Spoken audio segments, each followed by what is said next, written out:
দেখুন, শওকত সাহেব বুঝে গিয়েছেন তার পায়ের নিচে মাটি নাই। ভাঙড়ের মানুষ নটোরিয়াস ক্রিমিনালকে গ্রহণ করবে না।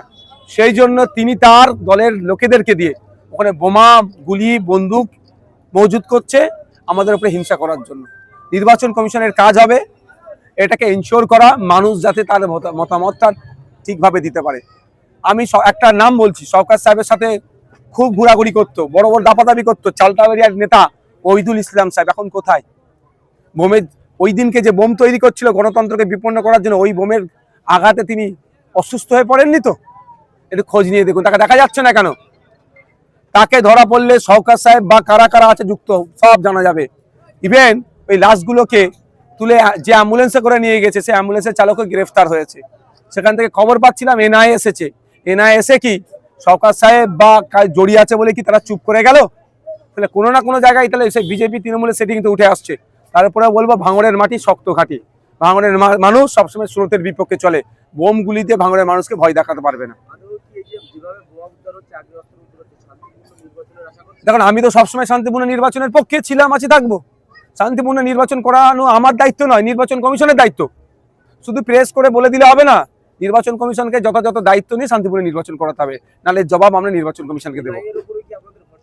দেখুন, এখন শুনলাম তারা কোর্টে ফোটে গিয়েছে, আমি বিস্তারিত জানি না, তবে আশা করব যে এটাকে নেওয়া দরকার। কারণ এমন বোমবান ছিল, স্পটে 2 জন ডেড, আবার শুনলাম নাকি 4 জন এখনো লাপাতা।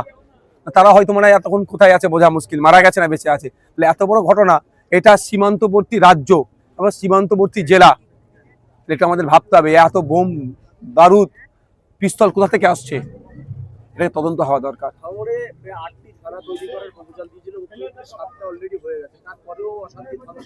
দেখুন, নওশাদ সিদ্দিকীকে আটকানোর জন্য যদি থানা তৈরি হয় তাহলে অশান্তি থামবে কি করে?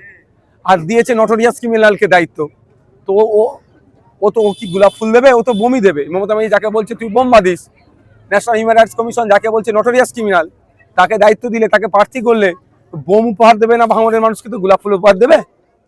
লোক নাই ভাঙড়ে। আমার আগে আরাবুল ইসলাম সাহেব যেটা বললো কি, ঢাল নেই, তরোয়াল নেই, নিধিরাম সর্দার গোটা কয়েক গুন্ডা মস্তানকে নিয়ে ঘুরছে, কোনো সমাজ বিরোধীকে নিয়ে ঘুরছে, যার খোঁজ নিলে দেখা যাবে বাংলাদেশের জেলেও 2-3 মাস নাকি গ্রেফতার হয়েছিল। খোঁজ নিয়ে দেখে নেবেন, আমি ভুল বলছি না, বাংলাদেশের জেলে নাকি গ্রেফতার হয়েছিল। বুঝতে পারছেন তাহলে কি লেভেলের এই গোটা কয়েক, আমি নাম বলবো না, ব্যক্তিগত আমি আক্রমণ পছন্দ করি না। কি বলছি বুঝতে পেরেছেন? গোটা কয়েক ক্রিমিনালকে নিয়ে ঘুরছে, সাধারণ মানুষ নাই। আর নালে ভিড় করাতে গেলে 8টা 10টা বিধানসভা থেকে লোক নিয়ে এসছে, গাড়ি ভাড়া তেল খরচ দিয়ে তারা আসছে। আর আমাদের আইএসএফ এর এখানে একজনকেও বলতে পারবেন 50 টাকার পেট্রোল দিয়ে গাড়িতে নিয়ে আসা হয়েছে, নিজের গাঁটের টাকা খরচ করে এসে আমরা আসছি। সুতরাং এটা তো দুটো আলাদা। কিন্তু অল্প বুথে বুথে 8টা 10টা করে হয়তো লোক আছে খুব বেশি, কি করছে বাইরে থেকে গুন্ডা মস্তানকে নিয়ে এসে বুথে চমকাচ্ছে। আমি 2টো ওষুধ দিয়ে যাবো, আপনারা শুনবেন ওষুধ দুটো ওষুধ দিয়ে যাচ্ছে। প্রথম কথা হচ্ছে তাকে ডেকে ভালো করে বোঝান, গ্রামের মানুষ মিলে, ভাই ভোট একদিন, সারা বছর তোমাকে কিন্তু থাকতে হবে। যদি সম্পর্ক ঠিক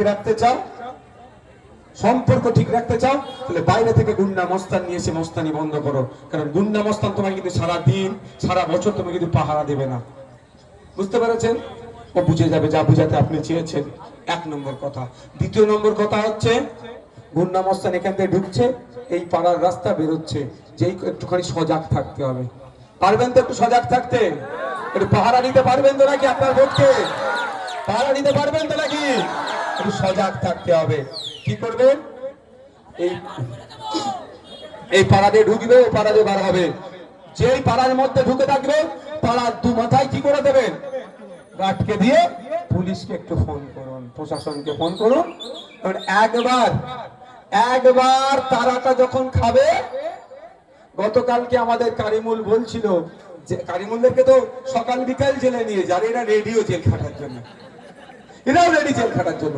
তো বলছিল জেলে দেখা হয়েছে, কোন ভাঙড়ে অশান্তি করতে এসেছিল, অন্য কোনো মামলায় গ্রেফতার হয়ে গিয়েছে।